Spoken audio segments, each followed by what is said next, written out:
Hello everyone, JEE main PYQ question series की इस video में आपका स्वागत है।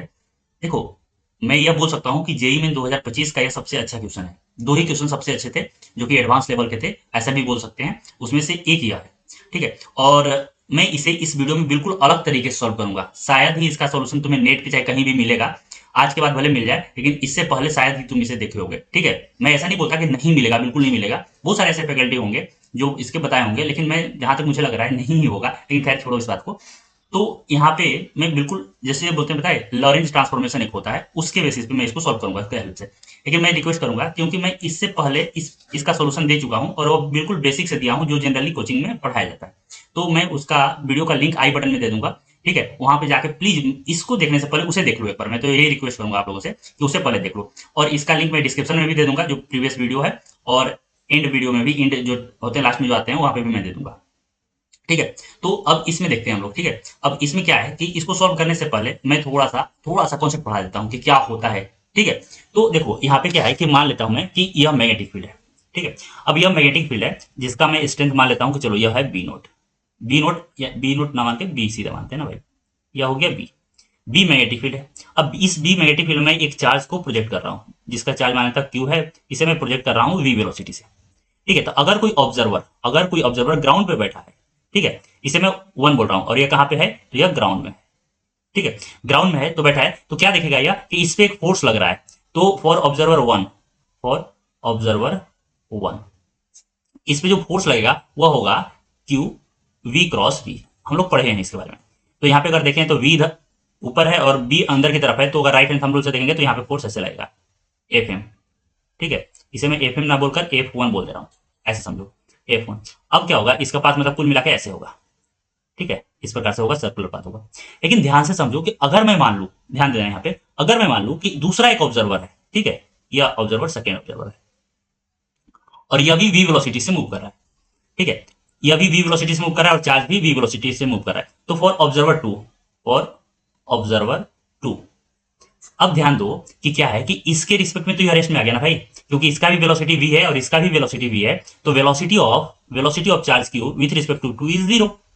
तो तो देखो, अगर मैं फॉर्मूला पे जाऊं तो इसके लिए इस पे लगने वाला नेट फोर्स तो जीरो होना चाहिए ना। एफ एम क्या होना चाहिए, जीरो होना चाहिए। समझ में आ रहा है कि नहीं आ रहा है। इस ऑब्जर्वर टू के लिए इस पे नेट फोर्स जीरो है। लेकिन सच्चाई क्या है, सच्चाई है कि इस पे फोर्स लग रहा है और यह सर्कुलर पाथ करेगा। लेकिन इसके लिए अगर इस फॉर्मूला से मैं जाऊं तो देखूंगा कि इस पे जो वेलोसिटी है या इसका वेलोसिटी जीरो है। और हम लोग यह भी पढ़े हैं कि अगर किसी मैग्नेटिक फील्ड में किसी चार्ज को रेस्ट में रख दिया जाए, यानी चार्ज रेस्ट में रहे मैग्नेटिक फील्ड में, तो उस पर नेट मैग्नेटिक फोर्स जो होता है वो जीरो होता है। उस पर कोई भी मैग्नेटिक फोर्स नहीं लगता, कब, अगर चार्ज रेस्ट में है तो। और इस ऑब्जर्वर टू के लिए यह क्या किस में है, यह रेस्ट में है। तो इसके अनुसार यह फोर्स नहीं लगना चाहिए। लेकिन सच्चाई क्या है, सच्चाई यह है कि इस पे फोर्स लग रहा है। समझ में आ रहा है कि नहीं आ रहा है। इसके लिए यहाँ पे फोर्स जीरो है, जो हम अभी तक हम लोग पढ़े हैं। समझना इस पॉइंट को कि जो अभी तक हम लोग पढ़े हैं उसके अनुसार बोल सकते हैं कि इसका वेलोसिटी भी, तो इसका भी रिलेटिव वेलोसिटी जीरो हो गया, तो इस पर नेट फोर्स जीरो लगेगा। लेकिन सच्चाई क्या है, इसके लिए बात करें ग्राउंड के लिए, तो इसके ग्राउंड के लिए अगर देखा जाए तो इस पर फोर्स लग रहा है और वह सत्य है। तो क्या करें भाई। अब यहाँ पे कुछ बच्चे सोचेंगे कि सर इनर्सिया लगा देंगे। तो भाई देखो, इनर्सिया फोर्स जो भी हम लोग लगाते हैं ना, वो हम लोग एक्सेलरेटेड फ्रेम के लिए लगाते हैं। एक्सेलरेटेड फ्रेम के लिए लगाते हैं। और उसमें क्या होता है, उसमें जो इनर्सिया होता है वो होता है mass of object into acceleration of frame, जिस फ्रेम में ऑब्जर्वर बैठा हुआ है। यहाँ पे देखो, इस ऑब्जर्वर टू का जो एक्सेलरेशन है वो जीरो है। क्यों, क्योंकि इसका जो वेलोसिटी है वह कांस्टेंट है। तो पता है इसमें क्या हुआ, देखो, समझना पॉइंट को समझना कि जो हम लोग पढ़े हैं उसके अनुसार इस पे फोर्स जीरो लग रहा है। लेकिन सच्चाई क्या है कि इस पे फोर्स लग रहा है, क्योंकि ऑब्जर्वर वन जो बैठा है वो भी देख रहा है। तो इस पे फोर्स लग रहा है, इसके लिए भी तो भाई फोर्स लगना चाहिए, ठीक है, लगना चाहिए। लेकिन अगर जो फॉर्मूला पढ़े उसके लिए जीरो हो गया, ठीक है। और यहाँ पे यह जो मेरा ऑब्जर्वर टू है वह एक्सेलरेट नहीं कर रहा है, वह कांस्टेंट वेलोसिटी से मूव कर रहा है, ठीक है। तो यहां पे आता है Lorentz transformation. Lorentz transformation Lorentz transformation क्या होता है, यह बोलता है, ध्यान से समझना, कि अगर मैं किसी मूविंग फ्रेम में चला गया ना, तो इलेक्ट्रिक फील्ड मैग्नेटिक फील्ड में कन्वर्ट हो जाता है, मैग्नेटिक फील्ड इलेक्ट्रिक फील्ड में। लेकिन अभी हम लोग ज्यादा ध्यान ये रखेंगे कि मैग्नेटिक फील्ड जो है वह इलेक्ट्रिक फील्ड में कन्वर्ट हो जाता है। और वह कितना कन्वर्ट होता है उसके लिए उन्होंने इक्वेशन दिया था जो ई है। बेसिकली यहाँ पे क्या है, मैग्नेटिक फील्ड, अब मैग्नेटिक फील्ड नहीं रहेगा, अब क्या हो जाएगा, इलेक्ट्रिक फील्ड। अब इलेक्ट्रिक फील्ड में आ जाएगा और यह कितना होगा, तो ध्यान से देखो, जो फोर्स होता है इतना होना चाहिए, ठीक है। अब इसके लिए ऑब्जर्वर टू के लिए क्या हो गया, ये तो टर्म जीरो हो गया। तो भाई यहाँ पे इलेक्ट्रिक फील्ड आएगा और कितना आना चाहिए, यहाँ से कॉन्सेप्ट लगाओगे तो ये देखो, ध्यान से देखोगे तो यह लगेगा तुम्हारा वी क्रॉस बी। तो यह होगा वेलोसिटी ऑफ ऑब्जर्वर, ध्यान रखना मैं बार बार बोल रहा हूँ, वेलोसिटी ऑफ ऑब्जर्वर जो मूविंग है यानी कि ऑब्जर्वर 2, ठीक है, v cross magnetic field B.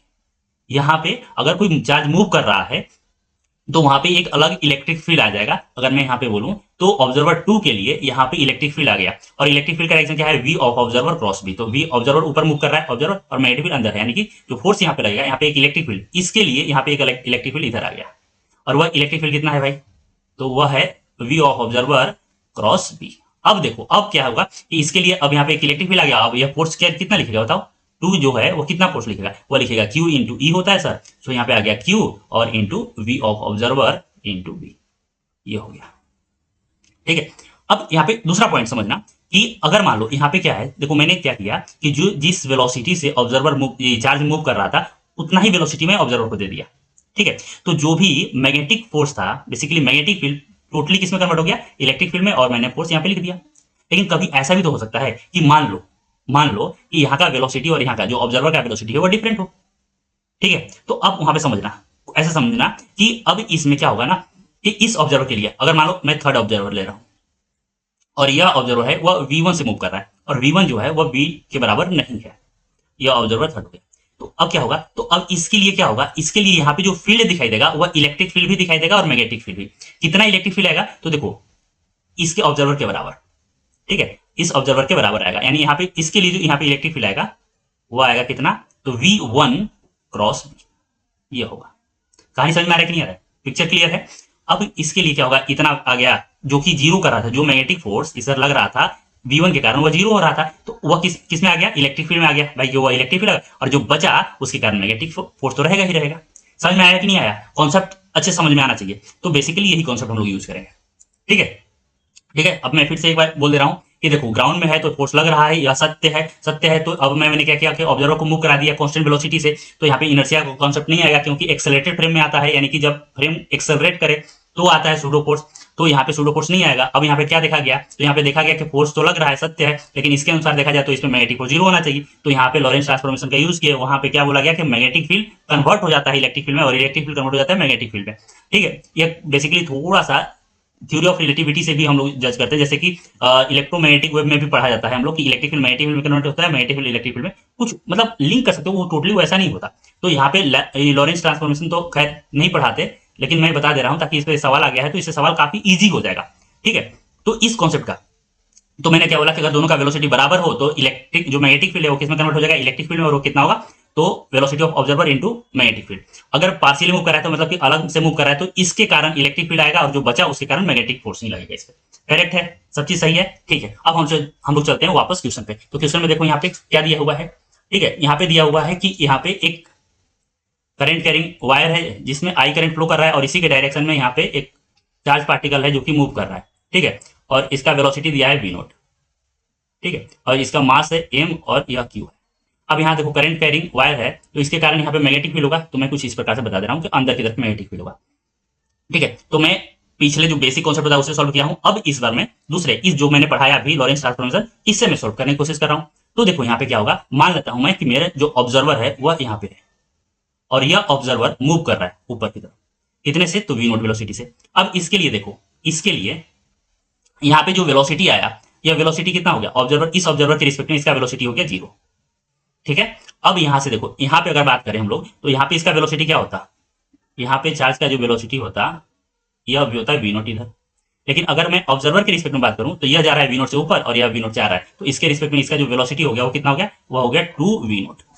मुझे लग रहा है कि समझ में आ रहा है। ठीक है, अब देखो भाई, अब यहाँ पे क्या हो गया कि अब इसके कारण मैग्नेटिक फोर्स हो गया 0। ठीक है, मैग्नेटिक फोर्स अब यहाँ पे क्या हो गया, इसके लिए यहाँ पे मैग्नेटिक फोर्स क्या हो गया, 0 हो गया, यानी कि अब यहाँ पे एक इलेक्ट्रिक फील्ड आएगा, और जो मैं पढ़ाया उसके अनुसार यहाँ पे जो इलेक्ट्रिक फील्ड आएगा वो कितना आएगा, V ऑफ ऑब्जर्वर यानी V0 क्रॉस P आएगा। ठीक है, तो यहाँ पे इलेक्ट्रिक फील्ड आ गया, किधर लगेगा, इधर, यहाँ पे एक इलेक्ट्रिक फील्ड आ गया इतना। ठीक है, अब मैं क्या करूंगा, इस पॉइंट, यह जो पॉइंट है और इस पॉइंट के अबाउट, इसे मैं बोल रहा हूँ x, जो कि यहाँ पे मिनिमम डिस्टेंस पूछा हुआ है ना, कि बताओ मिनिमम डिस्टेंस जहां से यह चार्ज पार्टिकल पास करेगा। तो इस दोनों पॉइंट पे मैं वर्क एनर्जी थ्योरम अप्लाई करूंगा। ठीक है, यहाँ पे क्या करूंगा, वर्क एनर्जी थ्योरम अप्लाई कर दो। तो वर्क एनर्जी थ्योरम क्या होता है कि work done by all forces. तो यहाँ पे कौन सा फोर्स है भाई, सिर्फ, चलो मैं इलेक्ट्रिक फील्ड भी लिख दे रहा हूँ और प्लस मैग्नेटिक फील्ड भी लिख दे रहा हूँ। ठीक है, मैग्नेटिक फील्ड और electric field is equal to change in kinetic energy, change in kinetic energy. तो देखो यहाँ पे work done by magnetic force for this observer, इस ऑब्जर्वर के लिए यहाँ पे ये जीरो हो गया, क्यों? क्योंकि रेस्ट में है ना भाई, इसलिए जीरो हो गया। अब इलेक्ट्रिक फोर्स, और यहाँ पे देखो इनिशियली रेस्ट में है तो ये भी जीरो हो गया। तो यहाँ पे क्या आ गया, electric field, work done by electric field is equal to half m, और v कितना है, तो यहाँ पे देखो फाइनल जो है 2v0 है इसके लिए ना वेलोसिटी, तो 2v0 का स्क्वायर, तो ये कितना आ गया, ये आ गया 2mv0 स्क्वायर। अब मेरे को क्या करना है, इलेक्ट्रिक फील्ड निकालना है, इलेक्ट्रिक फील्ड के कारण वर्क डन निकालना है। तो यहाँ पे देखो ध्यान से देखो, तो यहाँ पे क्या हो रहा है, इलेक्ट्रिक फील्ड कितना है, इलेक्ट्रिक फील्ड है ई नोट बी।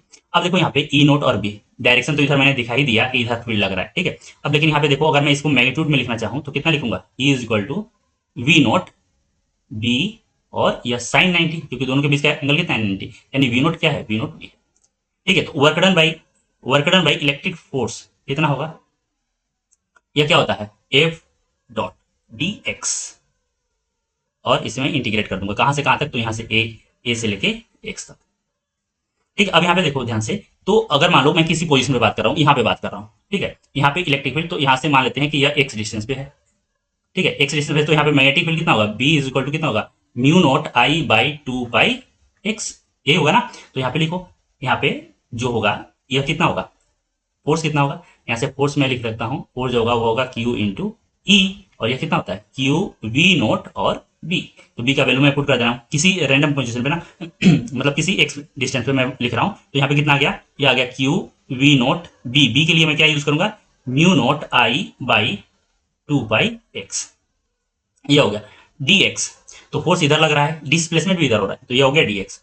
लेकिन ध्यान दो, ठीक है, कॉस जीरो, तो यहाँ पे क्या हो रहा है कि डी एक्स जो है वो निगेटिव है, क्योंकि मैंने इसे ओरिजिन माना है, मान लो इसे ही ओरिजिन माना है, और यह मेरा है एक्स एक्सिस और यह है मेरा वाई एक्सिस काइंड ऑफ। तो अभी एक्स यहाँ पे है, फिर यहाँ पे है, तो फाइनल यहाँ पे होगा ना, मतलब x2 यह हो गया, मान लेते जैसे ऐसे आएगा, तो एक x1 यह हो गया, x2 इधर होगा, तो dx क्या है, यहाँ पे dx जो है वह निगेटिव है, ठीक है, तो मैं यहाँ पे माइनस dx लिख दे रहा हूँ, ठीक है।